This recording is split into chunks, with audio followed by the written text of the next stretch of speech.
Well, good afternoon. The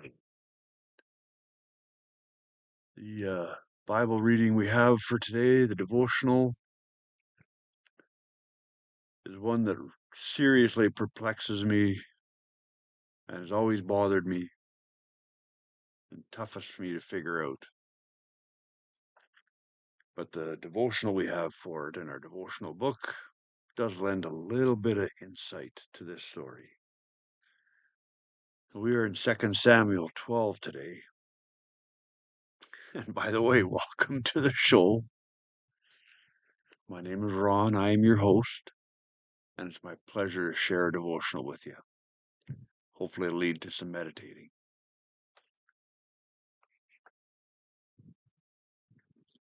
So, this story is about King David when he sees Bathsheba having a bath while he's standing on top of his palace up on the roof. She's extremely beautiful.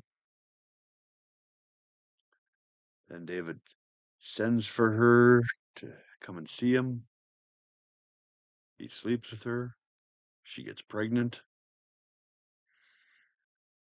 Then King David calls her husband home from the battle he's fighting, so that maybe he'll sleep with her and then think that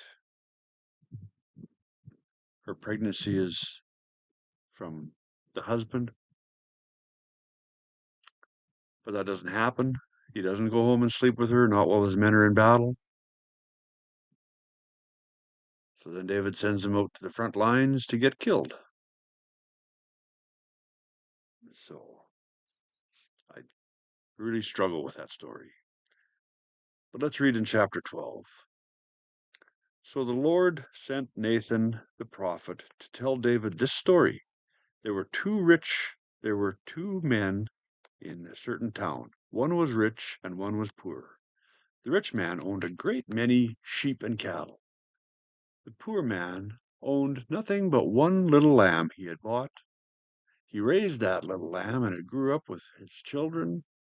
It ate from the man's own plate and drank from his cup. He cuddled it in his arms like a baby daughter.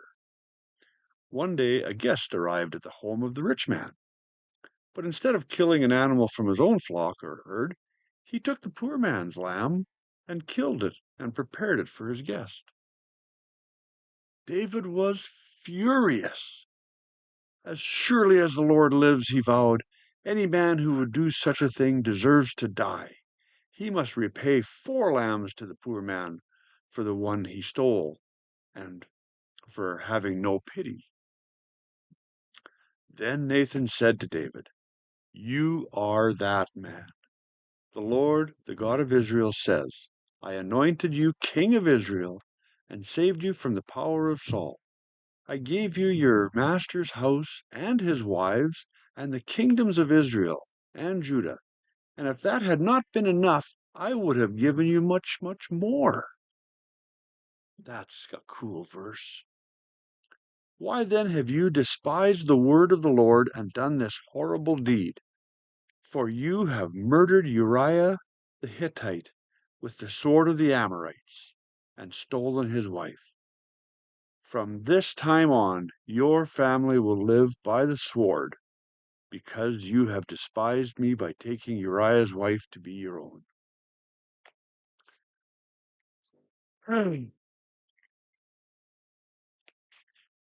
Now, David doesn't get the penalty I think he should. And maybe that's a good thing that I'm not God, because I maybe wouldn't play fairly. You tell me. Anyway, here's the takeaway in our devotional. Where are you headed? In northern Thailand, the Wild Boars youth soccer team decided to explore a cave together. After an hour, they turned to go back and found that the entrance of the cave was flooded.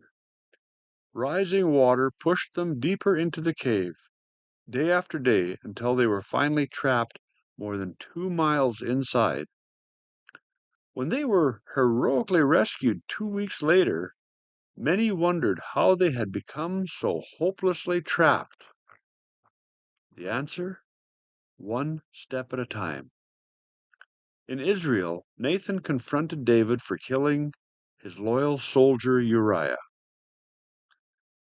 How did the man after God's own heart become guilty of murder? The answer? One step at a time. David didn't go from zero to murder in one afternoon. He warmed up to it over time, as one bad decision bled into others. It started with a second glance that turned into a lustful stare. He abused his kingly power by sending for Bathsheba, then tried to cover up her pregnancy by calling her husband home from the front. When Uriah refused to visit his wife while his comrades were at war, David decided he would have to die. We may not be guilty of murder or being trapped in a cave of our own making, but we're either moving toward Jesus or toward trouble. Amen. Big problems don't develop overnight. They break upon us gradually, one step at a time. There is something to meditate on. Little steps of sin lead to a big pot of trouble.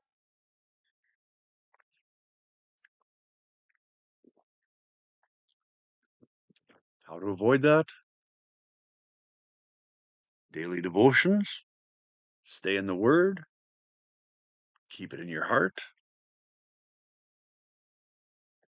memorize some verses, speak them daily. Yeah. Take one step at a time. Make sure you're stepping toward Jesus, not away. The word for this week is still dystopian. Our next word for the week is going to be conundrum. And this story that we just read today is definitely a conundrum to me. So, y'all have a good day. God willing, we'll see you tomorrow. And the word of this week is still dystopian. Take care.